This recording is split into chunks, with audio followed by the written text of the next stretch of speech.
안녕하세요. 하나님께서 오늘 우리에게 어떤 일을 허락하시고 어떤 일을 우리에게 할 수 있게 해주시는지에 따라서 삶이 여러 가지로 고민되기도 하고 방황이 되는데, 그때마다 우리가 기억해야 될 것은 하나님의 인도하시는 길이 있다고 하는 것입니다.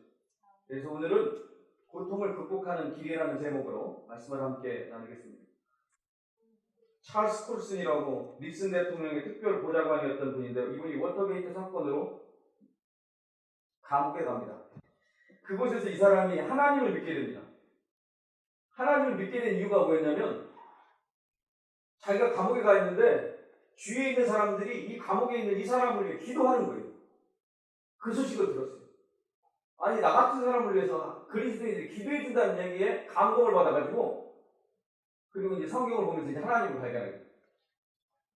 그리고 나서 이 사람이 한 얘기가 이겁니다. 내가 투옥된 것은 하나님의 섭리였습니다. 감옥 갔다 온 사람이 하는 얘기가 이건 하나님의 섭리입니다라고 얘기했다는 거예요. 이 사람이 그 다음에 한 일이 이겁니다. 교도소 선교.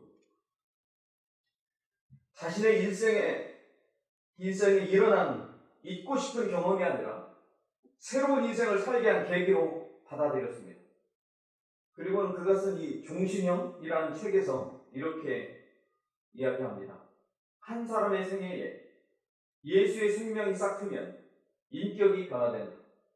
그리고 마음에 평화, 만족, 행복, 기쁨이 찾아든다. 그러나 많은 사람의 경우가 그러하듯 거기서 그치고 만다면 우리의 삶은 그리고 영원히 행복하게 잘 살았단다라는 동화 속의 주인공과 마찬가지가 될 것이다. 여러분, 예수님을 믿으면 근심도 없고 걱정도 없고 아무것도 다 사라지고 영원히 행복한 삶만 기다리고 있는 것이 아니라는 것입니다.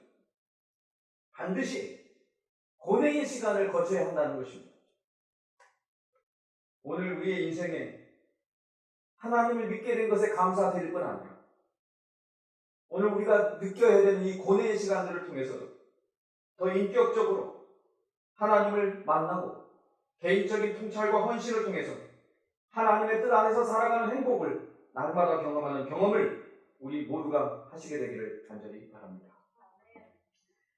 그래서 오늘 우리에게 필요한 것이 이런 기도의 시간을 갖는 것입니다. 이 훈련소에 가서 겪는 것 중에 하나가 뭐냐면 이 교관이 마음에 안 들어요. 저 교관 바깥에서 만나면 가만 안 놔두겠다, 이렇게 얘기를 하더라고요. 제 얘기가 아니고 제 옆에 있는 사람들. 군 생활을 하는 동안 겪어야 할 여러 상황들을 대비해서 훈련이 필요하다는 것을 알기 때문에 하는 것입니다. 상황에 맞는 준비를 하려면 상황에 맞는 훈련도 해야 합니다. 잘못 생각하면 행동이 달라지고 그로 인해 결과도 달라진다는 것입니다. 그래서 이런 고난 속에서 우리가 첫 번째 느껴야 될 것은 고난은 누구나 당하는 것이라는 것입니다. 어린아이의 죽음, 선교사의 죽음, 어떤 좋은 분의 죽음 앞에서 세상에 설명할 수 없는 일들이 일어나고 있다는 사실을 보게 됩니다. 분명한 것은 재앙과 고통과 질병은 인류 공통의 운명이라고 하는 것입니다. 예외가 없습니다. 그래서 고난은 누구나 당하는 것입니다. 다윗이 나는 지금까지 살아보니까 아무 어려움이 없어요 라고 말했다면 다윗이 쓴 시편을 읽을 이유가 별로 없을 것 같아요. 근데 다윗의 시편에 보면 뭐라고 말하냐면 이렇게 말합니다. 고난 당하는 것이 내게 유익이라.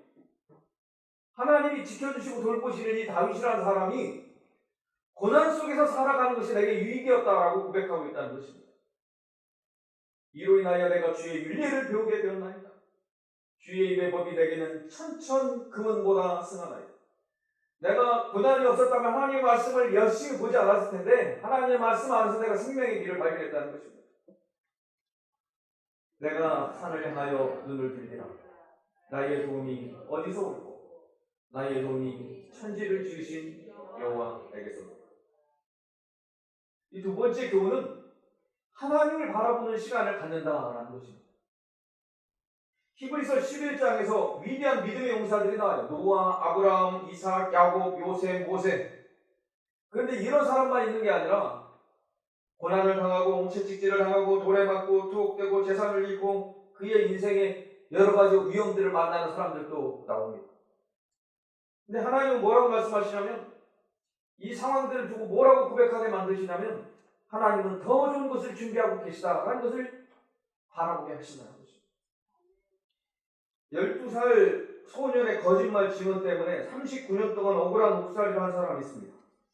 1975년 미국 오하이주 클리블랜드의 한 길모퉁이에서 우편한 집배원이 강도를 당하고 총에 맞아 사망합니다. 사건 5일 후에 18살 니키 잭슨과 친구 2명이 사건 용의자로 체포됩니다. 결국 이 사람들은 사형 선고를 받습니다. 잭슨은 억울함을 호소합니다. 그런데 이들이 범죄를 저질렀다는 물증도 없어요. 그런데 사건을 목격한 목격자가 있었습니다. 12살의 에드워드 버논이라는 사람이었어요. 12살입니다. 나와서 선설하고 잭슨이 방아쇠를 당기는 것을 내가 직접 봤다. 이와 같은 증언 때문에 잭슨과 친구들은 감옥에서 수감됩니다. 그리고 57살이 됐습니다. 그런데 이 잭슨이 유죄 판결을 뒤집고 무죄를 인정받아서 출소하게 됩니다.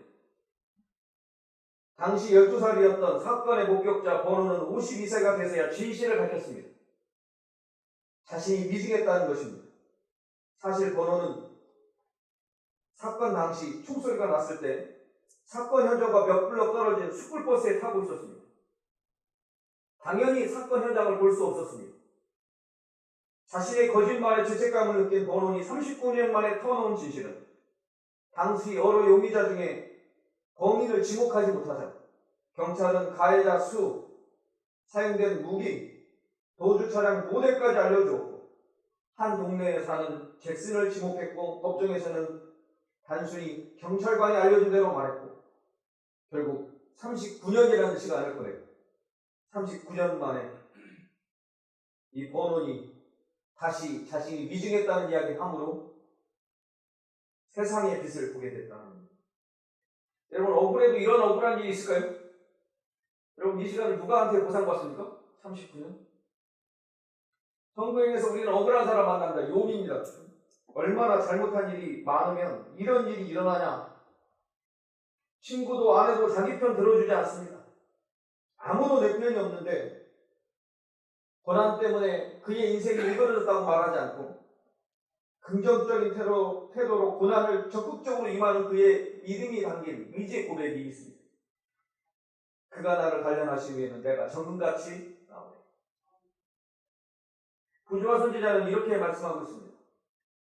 하나님께서는 당신의 자녀들을 그들이 알지 못하는 길로 인도하시나 당신을 신뢰하는 자들을 잊어버리거나 내버리지 않으신다. 그분께서는 욥에게 고통이 이르는 것을 허락하셨으나 그를 버리지 않으셨다. 오늘 우리를 버리지 않으시는 하나님을 바라보시게 되기를 바랍니다. 욥은 누구보다도 심한 고난을 받았지만 고난 가운데서도 하나님이 함께 하신다는 믿음을 잃지 않았습니다. 그가 그렇게 슬픔을 극복할 수 있었던 이유는 어떤 환경이든 상황이 어떻게 변하든지 분노하며 하나님과의 관계가 멀어지는 선택을 하지 않았기 때문이라는 것입니다. 오늘 우리의 삶에 찾아오는 시련은 하나님의 원래 계획을 이루시는 데 필요한 과정임을 기억하시게 되길 바랍니다. 그래서 하나님의 계획은 우리를 하나님의 형상을 닮은 사람으로 만들어 가시는 것입니다.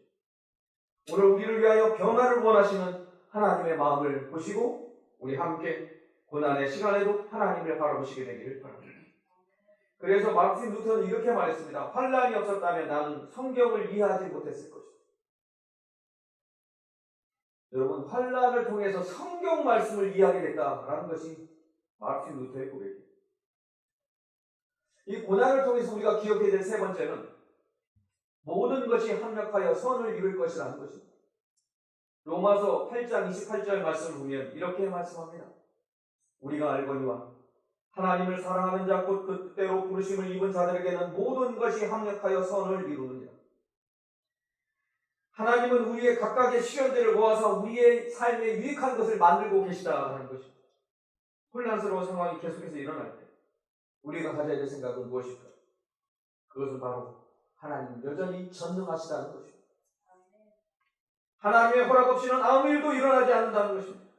결국 우리에게 일어난 일은 하나님께서 분명한 계획과 목적을 가지고 계시다는 것을 보여주시는 것입니다. 그러므로 어떤 상황에서도 하나님을 믿고 신뢰하는 것, 그것이 그리스도인의 특권인 것입니다. 요한복음 11장에 보면 마르다가 오빠를 이룬 후에 예수님께 말하는 말씀이 있어요. 주께서 여기 계셨다면 내 오라비가 죽지 아니하였겠나이다. 시대의 소망은 이렇게 기록하고 있습니다. 마르다는 예수를 영접하고자 서둘렀으나 그의 마음은 엇갈리는 감정들 때문에 흔들려. 감정이 흔들리게 만들어요. 예수께 대한 마르다의 신뢰심은 깨지지 않았으나 그는 예수께서 또한 사랑하셨던 자기의 극진히 사랑했던 오빠를 생각하였다.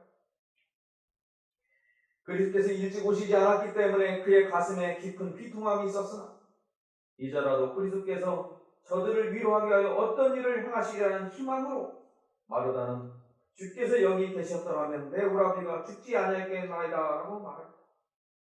고난을 겪을 때 우리의 마음이 흔들릴 수 있습니다. 비통함을 느낄 수 있습니다. 우리가 투쟁하고 시험당할 때 하나님이 우리와 함께 하시고 우리의 모든 것을 아심을 기억하시기 바랍니다. 우리의 삶에 일어난 어떤 일도 하나님 앞에서는 갑작스러운 일이 아닙니다. 그래서 시편 46편 1절은 이렇게 말씀합니다. 하나님은 우리의 피난처시요 힘이시니 환난 중에 만날 큰 도움이시오. 전지전능하신 하나님께서 이 세상의 모든 것을 주관하고 계십니다. 하나님은 우리를 위하여 시험을 제거하시거나 보다 쉬운 길을 만들지 않으시고 오히려 우리를 강하게 만들고 계시다고 하는 것입니다. 그것이 오늘 우리의 삶 속에서 일어나는 일입니다. 그래서 사도 바울도 이렇게 고백합니다. 우리가 사방으로 우격상을 당하여도 쌓이지 아니하며 답답한 일을 당하여도 낙심하지 아니하며 핍박을 받아도 버림받지 아니하며 거꾸러짐을 당하여도 망하지 아니하며. 사도 바울은 이 고백을 이렇게 하는데요. 사도행전은 이 내용을 이렇게 기록하고 있습니다. 바울은 자신의 경험을 언급하면서 자신은 그리스도를 섬기기로 선택함에 있어서 이기적인 동기로 하지 않았음을 나타내고 이는 그의 길이 시련과 시험에 둘러싸였던 까닭. 오늘 우리가 예수님 믿는다고 해서 완전히 이기적인 삶을 사는 게 아니라는 거예요. 왜냐하면 그리스도인의 삶에도 뭐가 있다고요? 시련과 시험이 있다는 거죠. 하나님께서 오늘 우리의 삶에 어려움을 허락하실 때는 언제나 도움의 손길을 가지고 계시고 내세에 대한 보장도 분명히 함께 가지고 계심을 기억하시고 주님을 바라보시게 되기를 바랍니다. 네 번째로 이 고난은 새로운 삶으로의 초대라고 하는 것입니다. 여기 왼쪽에 있는 사람은 바이런이라는 사람이고 가운데 있는 사람은 월터 스콧이라는 사람입니다. 근데 이 둘 다 이 시인이었고요. 문필가로 아주 능력이 많은 사람이었습니다. 자신의 운명에 대해 매일 불평하며 사는 왼쪽에 있는 저 사람, 바이런입니다. 근데 이 월터 스콧은 그렇게 사는 게 아니에요. 행복하게 사는 것입니다. 한 번은 바이런이 스콧에게 편지를 써서 보냈는데 이런 편지가 남아있답니다. 당신의 행복을 가질 수만 있다면 나의 명성을 주겠어. 더 유명했다는 것이야. 어떻게 행복한지 그 비결을 알려달라는 것이죠. 이 바이런이 어떤 삶을 살았느냐면 방탕한 생활 방식을 가지고 즐기면서 사는 것에 초점을 맞추고 살았다는 겁니다. 이 왼쪽에. 근데 이 가운데 있는 이 월터 스콧은 용감한 삶을 자신의 삶의 기준으로 가지고 있는 그리스도인이었다고 하는 거죠. 그래서 삶의 기준이 어떠하냐에 따라서 삶을 극복하는 방식도 달라진다는 거죠. 오늘 우리의 삶에 어떤 위기가 닥쳐오지만 믿음의 사람이 극복하는 방식이 다르다는 것입니다. 그래서 월터 스콧은 이렇게 말합니다. 하나님은 인생이 공평하리라고는 약속하지 않으셨습니다. 누구에게나 역경이 찾아올 수 있으며 그것을 극복하는 길은 자신의 상황에서 눈을 들어 주님을 바라보는 것입니다. 오늘 우리가 해야 될 일이 무엇인지가 분명합니다. 주님을 바라보시게 되기 바랍니다. 그래서 성경 말씀은 오늘 우리에게 이렇게 말씀합니다. 형제들아 너희가 여러 가지 시험을 만나거든 온전히 기쁘게 여기라. 이는 너희 믿음의 시련이 인내를 만들어내는 줄 너희가 압니다. 인내를 온전히 이루라. 이는 너희로 온전하고 구비하여 조금도 부족함이 없게 하려 합니다. 이 야고보서에만 이렇게 말씀하는 것이 아닙니다. 로마서에서는 이렇게 말씀합니다. 다만 이뿐 아니라 우리가 환난 중에도 즐거워하나 이는 환난은 인내를 이루는 줄 알미로라. 소망 중에 즐거워하며 환난 중에 참으며 기도에 항상 힘씁니다. 오늘 우리의 삶에 하나님이 허락하신 일들을 어떻게 받아들이는지는 매우 중요합니다. 사도 바울은 빌립보 감옥에서 찬양하고 기도했습니다. 그의 삶 속에는 하나님의 사랑에서 누리는 참된 평안이 있었습니다. 오늘 우리의 삶 속에서 하나님이 주신 은혜가 있을 때 우리의 삶에는 언제나 하나님을 찬양할 수 있는 특권이 있습니다. 호라티우스 보나르라고 하는 사람이 있는데 이 사람은 11명의 자녀가 있었답니다. 근데 11명의 자녀 중에 5명이 죽었대요. 6명이 살아남았고 5명이 죽었어요. 그는 이렇게 말합니다. 하나님의 일에는 우리가 알 수 없는 너무나 깊은 지혜가 있다. 하나님은 우리가 무엇을 필요로 하는지 또 그것을 어떻게 공급할 것인지 정확히 알고 계신다. 때와 방법과 수단은 모두 하나님의 완전한 지혜 가운데 놓여 있다. 하나님이 어떤 일을 어떻게 이루시는지에 대해서 우리는 알지 못하지만 하나님은 아신다는 거죠. 그러면 하나님의 완벽한 지혜를 믿고 그분의 인도하심을 따라가는 것, 그것이 오늘 우리의 삶이 되어야 하겠습니다. 오늘 말씀의 결론을 함께 나누고자 합니다. 이 말씀입니다. 이 말씀을 함께 읽도록 하시겠습니다. 천천히 읽겠습니다. 시작. 수고하고 무거운 짐진 자들아 다 내게로 오라. 내가 너희를 쉬게 하라. 나는 마음이 온유하고 겸손하니 나의 멍에를 메고 내게 배우라. 그리하면 너희 마음이 쉼을 얻으리. 이는 내 멍에는 쉽고 내 짐은 가벼움이니라. 예수님은 오라고 하십니다. 그리고 와서 나의 멍에를 배우라고 말씀하십니다. 이 말씀의 의미는 무엇일까요? 이 말씀은 마음의 짐과 상처를 받아들이고 그것을 활용하라는 것입니다. 여러분, 근육을 사용하지 않으면 근육이 자꾸 약해지죠. 그래서 자꾸 사용해야 합니다. 그리스도의 삶에서 최고의 성취를 이루기 위해서는 역경을 어떻게 이용하느냐에 따라서 삶이 달라진다는 것입니다. 안락한 생활이, 풍요로운 삶이 위대한 작품을 만들어내지 않는다는 것입니다. 감미로운 노래, 애절한 시, 감동적인 이야기들의 대부분은 고통 가운데서 탄생한다는 것입니다. 뿐만 아니라 오늘 우리 그리스도의 삶에도 역경과 고통과 폭풍 속에서 더 아름다운 믿음의 성장들을 이루어 나간다고 하는 것입니다. 비바람에 시달리며 자라난 나무가 단단한 목재로 쓰인다는 것입니다. 저 사람은 신실한 그리스도이다 라는 이야기를 합니까? 들어보셨습니까? 그런데 그 사람이 신실한 그리스도인도 불안에 떨고 상처를 받기 쉬운 연약한 사람이라는 사실도 인정하십니까? 그런데 우리 자신은 잘 몰라요. 우리 얼마나 연약한지, 우리 얼마나 상처받기 쉬운지, 얼마나 불안에 떨고 있는지 잘 모릅니다. 그래서 해야 될 일은 성도들끼리 믿음의 격려를 하는 것입니다. 이것이 믿음의 길을 걸어가는 성도들이 서로 해야 될 일입니다. 오늘 이 시간 주님의 위로와 축복이 우리 모두에게 함께 하시게 되기를 바랍니다. 우리의 연약한 믿음을 다시 강하게 해주시고 우리의 약해진 마음들이 다시 주님의 사랑으로 가득 채워져서 서로를 격려하는 믿음의 삶을 우리 함께 살게 되시길 바랍니다.